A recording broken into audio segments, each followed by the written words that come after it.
Hello, Reddit. This is my first time posting here since I need some help and it's a bit urgent. And this matter is too personal to share with my friends, so I'm posting it here.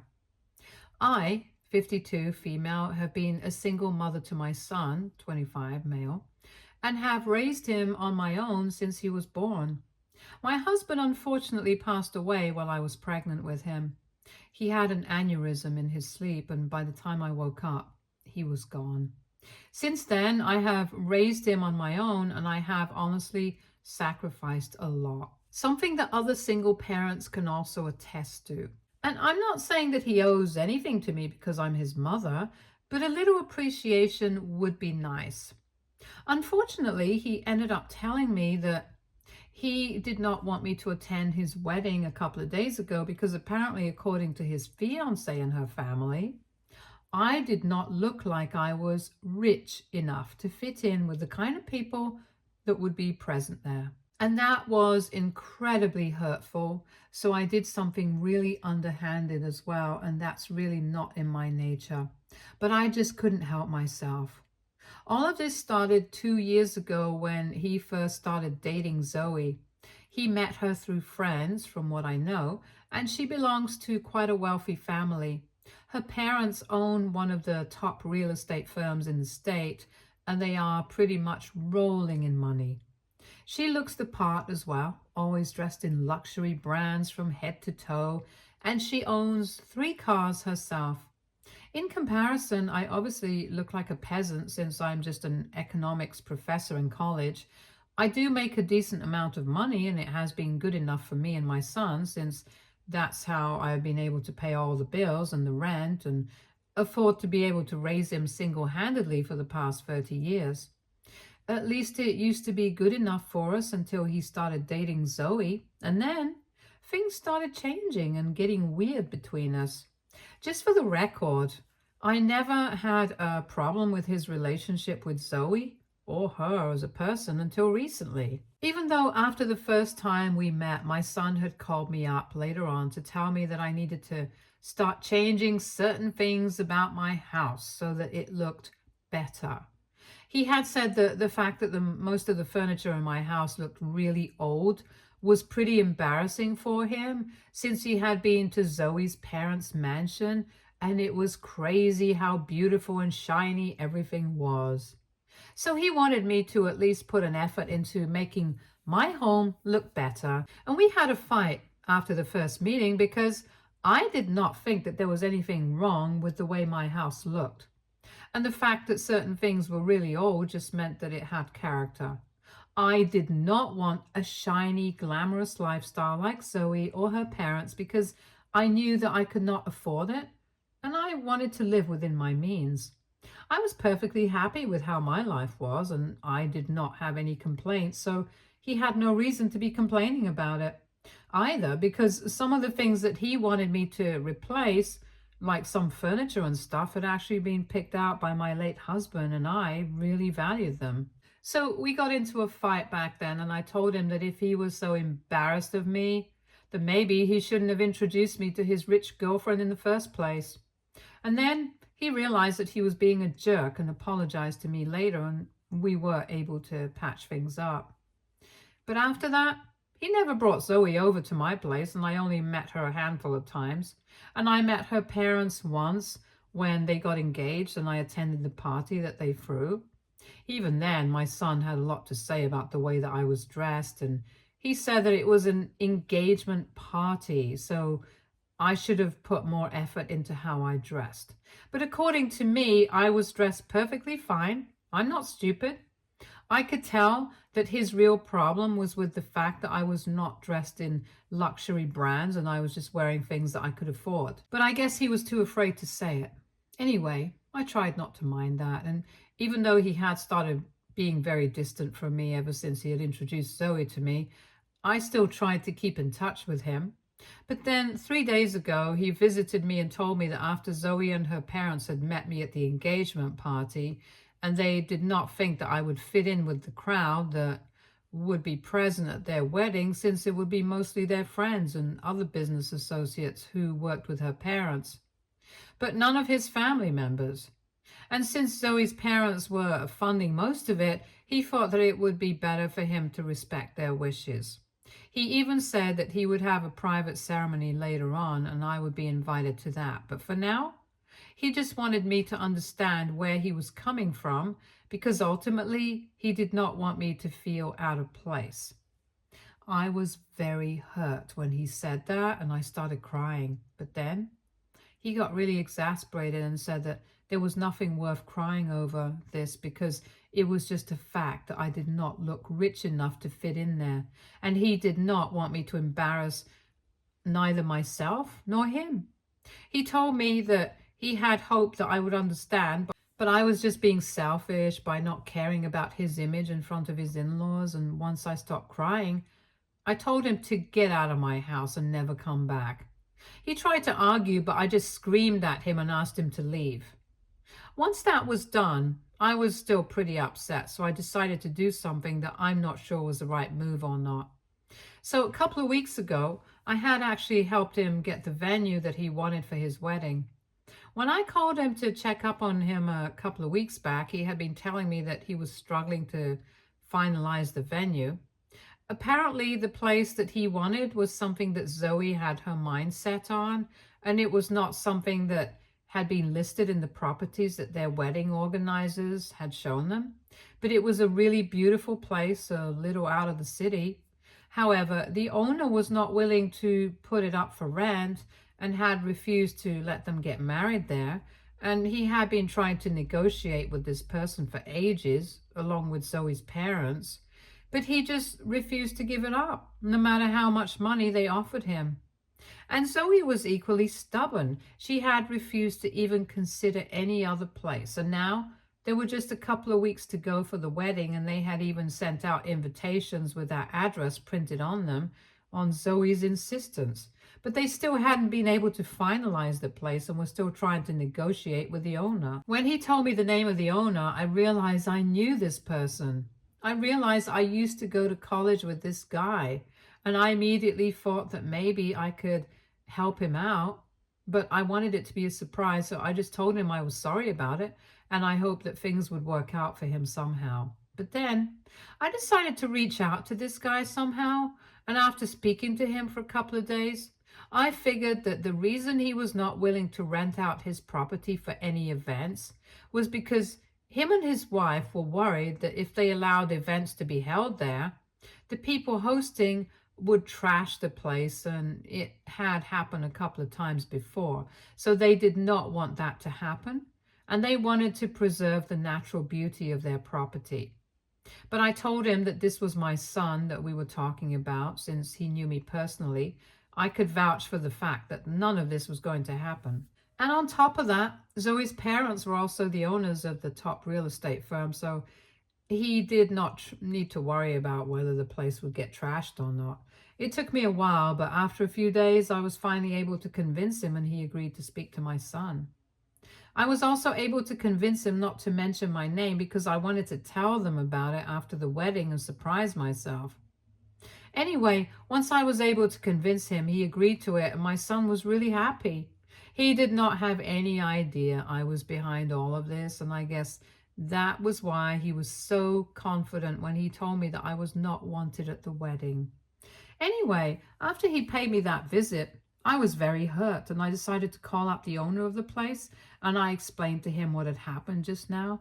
I did not intend to overshare, but I was so upset I just ended up telling him everything, and he literally had to comfort me, even though we are not particularly close.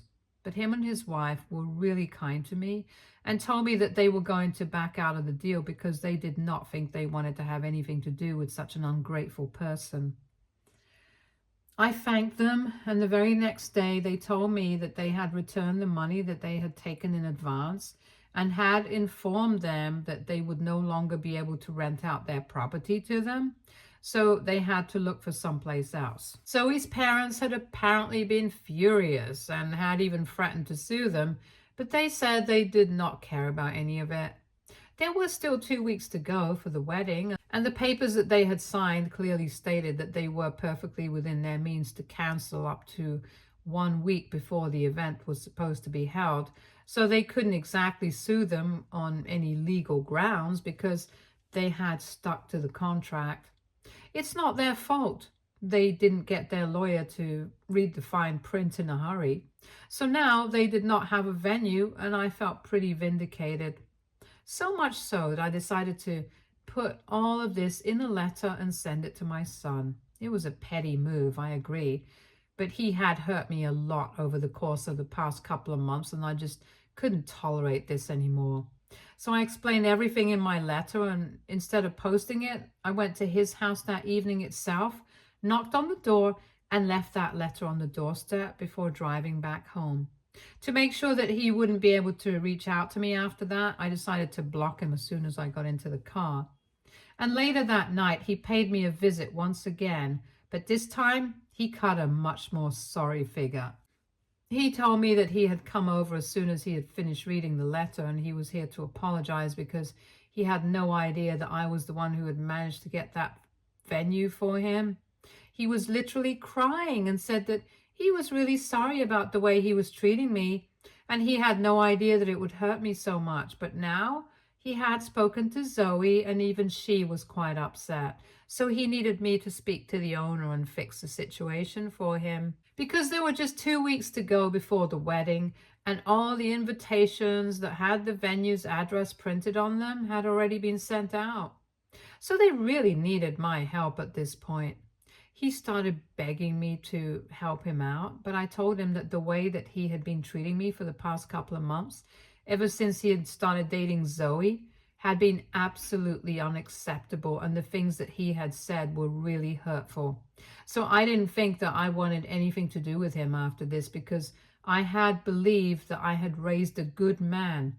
But he had been extremely shallow and had decided to side with his fiancée and her parents over his mother. I told him that right from when he was a child, I had sacrificed a lot for him, and in return, I had only ever expected him to be a bit appreciative of me.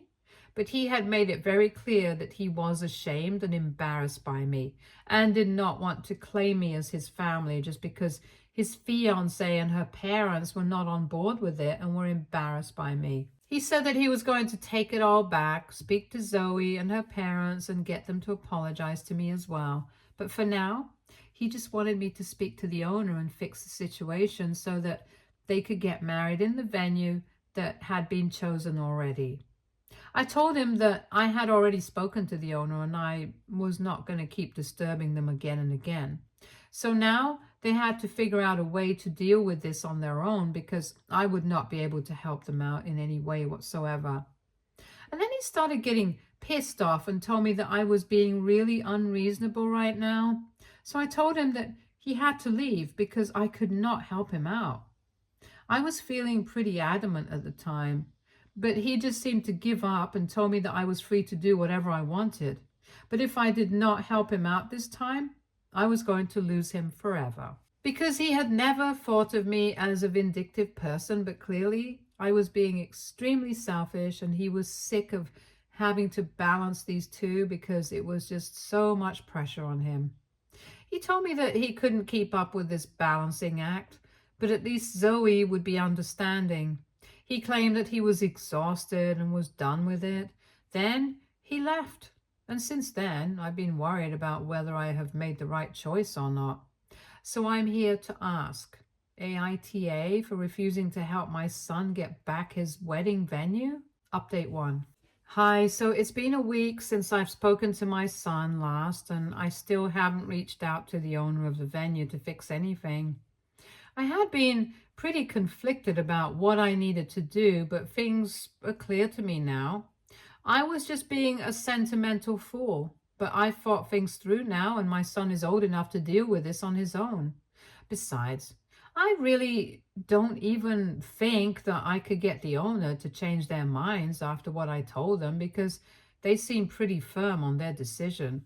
I have spoken to a bunch of my friends and relatives, and I have explained the entire situation to them, since a lot of family members were also pretty surprised that he was getting married, but they had not received an invitation. So I told them the real reason why he wasn't inviting us was because he was embarrassed of his family and did not think that we would fit in with the crowd that his fiancée and her parents had invited. People were really offended, and when I told them what I had done with the venue and everything, they seemed to think that it was an appropriate reaction for me to have. Also, my son hasn't even bothered to speak to me after the last time he left, and we didn't exactly end that discussion on a good note. If he really thought that this was important enough, he would have reached out to me once again. There are just a couple of days to go for the wedding. I don't know what they're going to do since they have already printed the address of the venue on the invitations. But I know that is really not my problem anymore, because if he doesn't want to invite me to his wedding and consider me his family, it also means that I have been absolved of my responsibilities as his mother. So I'm still trying to process this emotionally, because it's quite a difficult thing, as throughout my life, all I have ever had is my son as a single mother. But in my head, I have made a decision and I'm going to stick with it. Update 2. Hi, so there are just 2 days to go until the wedding, and I was really not holding out any hope that my son would reach out to me anymore. But today, Zoe actually reached out to me. It was pretty surprising that she would ask me to speak to her, because I had assumed that she and her family did not want me at their wedding in the first place. So why would she expect me to want to talk to her? But when she called me, I had a gut feeling and I answered the call. I was pretty cold to her, but on the other end, I could hear her trying her best not to cry while she spoke to me and said that she knew that I had some huge fallout with my son. But she just needed one chance to speak to me and convince me to fix things. She said some very strange things, like how she knew I did not like her much and that we hadn't started off on the right foot.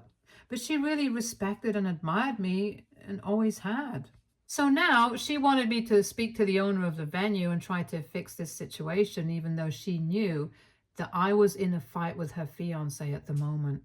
She said that my son had apparently forbidden her from speaking to me about anything, but she really wanted me to know that she had been really disappointed when she found out that I would not be attending the wedding.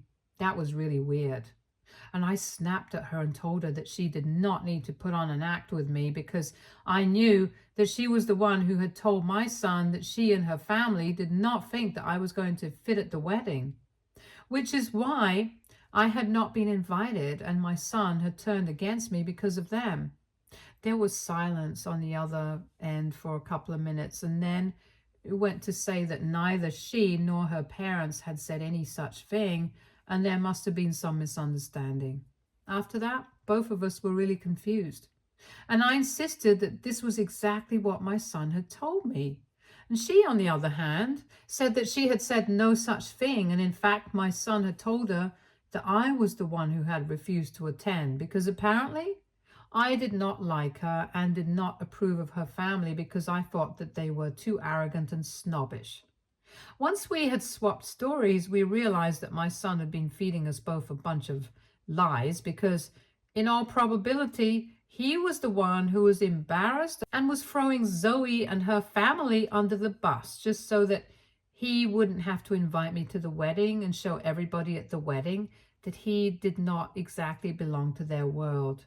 I realized what was going on. My head literally started spinning, so I told Zoe that I would call her back later to discuss this in detail, but for now, I just need a break.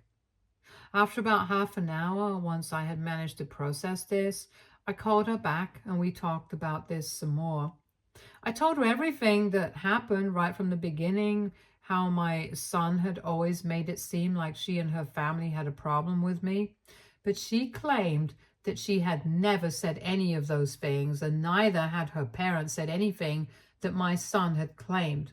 And she told me that my son had always made it seem like I did not like her family, which is why she had kept her distance from me. And even when he decided not to invite me to the wedding, he had said something else to me, which you guys all know. But he had told Zoe that I was the one who was not interested in attending because I did not approve of her and had actually told her that he was going no contact with me. So she needed to respect that as well. And that was why she had never bothered to speak to me about it until now. I was incredibly hurt when I learned these things were happening because of my son, not because of his partner. Because at least when I believed that Zoe and her family were behind all of this, I could forgive my son, even if it was just a little bit, because I knew that he was under somebody else's influence. But now, knowing that he was doing all of this on his own, there is just no forgiveness for him in my heart anymore. After speaking to Zoe, both of us were really disappointed, and she told me that she had nothing to say to him anymore. After apologizing to each other for the misunderstandings, we hung up. It has been a couple of hours since then, and I'm just sitting in one spot with no idea what to do. I'm pretty sure that after finding out all of this, she is going to cancel her wedding, and good for her. She actually deserves better. And so do I. But unfortunately, I can't exactly find a better son for myself. This is all I have, and every time I think about how much I have done for him and what he did for me, my heart just starts hurting more and more. I'm pretty sure he's going to reach out to me after this, since he's going to be able to figure out that Zoe and I have had a discussion about all of this, and both of us know the truth now. With nowhere to go, I'm sure he'll come back home. But with what he has done, I think he has lost the right to call my house his home and me his mother. Update 3. Hey, so after yesterday's post, I have been grieving the loss of my son. He's alive, but I know I've lost him, and even if he comes back, I'm not taking him back in. At least not until I have managed to deal with this emotionally by myself. But I had predicted that with nowhere to go, he would come back home, and that's exactly what happened today. I figured that once she found out the truth, Zoe would address the problem with him, and that's what had happened. A couple of hours ago, around early evening, somebody started ringing my doorbell frantically, and when I saw who it was, I decided that I was not going to open the door, since it was obviously my son. I spoke to him through the intercom, and I told him to leave because everything that he had done, this home did not have a place for him anymore. I could see that he had a bunch of bags behind him, and he looked exhausted. His face was all splotchy like it would get when he had been crying, but I didn't let that weaken my resolve. And I just ignored it when he told me that he was here to apologize to me and fix his mistakes. I could hear the desperation in his voice, and it was pretty difficult for me to not respond to that, but I just tuned him out. I could hear him saying that Zoe had kicked him out after the fight that they had, and he knew that both of us were aware of everything now.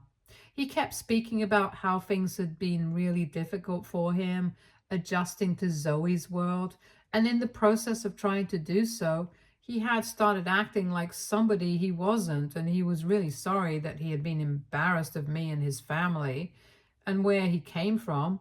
But it was just all really new to him in the beginning, and after a while, he got used to pretending. And he got so engrossed in the act that he forgot that I was not a part of this act, and it was hurting me. He said that he knew that he had been selfish, and he knew that he probably did not deserve either of our forgiveness, but he just wanted a chance from me since I was his mother, and I would be more forgiving than his partner. At that point, I told him that I might have been more forgiving if he had actually been sorry, but right now, he was just sorry that he had been caught in all his lies. He was sorry because he needed a place to stay, and he did not want to spend money living in a hotel or finding a place of his own. But he was not sorry for what had happened, because if he was, he still wouldn't be trying to justify what he had done. He would just be apologetic, acknowledge his mistakes, and let it be. But he had mentioned how difficult it had been for him at least 5 times since he showed up. So I didn't believe that he was genuinely apologetic. I told him that I might forgive him eventually. I'm not sure of that yet, but for now, I wanted him to just leave me alone. He then started bargaining with me that he would be willing to pay rent to stay with me, but he just wanted to come back here and make things right with me. He even said that he was saying this genuinely because if he wanted to, he could have lived with his friends, but I knew that he was bluffing. Because from what Zoe had told me, he hadn't even bothered to invite a bunch of his friends to the wedding. So in all probability, even they were not on speaking terms with him as of now, and that was why he was so desperate to live with me. Anyway, after a while of bickering with him, he snapped at me and said that I was just as heartless as before, and then left. I know he's not going to be homeless. He has enough resources and means to figure out a way to live on his own for a couple of weeks, and after that, he can just find an apartment for himself. My job is done as a mother. I just had to raise him to be a decent human being, and for a while, he was a good person. But now, this is not my problem anymore. Update 4. Hi, so it has been 2 weeks since my last update. And on the day that my son was supposed to get married, all that happened was Zoe put up a post saying that she and my son had parted ways, and she wanted everybody to respect her privacy at this difficult time. A bunch of people sent me that post, and I kind of felt bad, but not enough to reach out to my son to console him. After that last day, when he showed up at my house and I refused to let him in, he didn't bother to contact me anymore. So I guess I was right about what I had said. He was just sorry back then because he had been caught. And he knew that nobody else apart from me would even think about speaking to him again. But I had decided to turn my back on him. And since that had happened, he hadn't reached out to me to apologize. So I guess he's fine with staying no contact. As am I. I've been living on my own for the past couple of years anyway, so what difference does it make to be completely by myself? And it's not even like I'm lonely. I have friends, I have family, and I have my life. My son is just not going to be a part of it anymore, and that's it. Maybe I will find it in myself to forgive him one day, but it's not going to come anytime soon, and I am fine with that.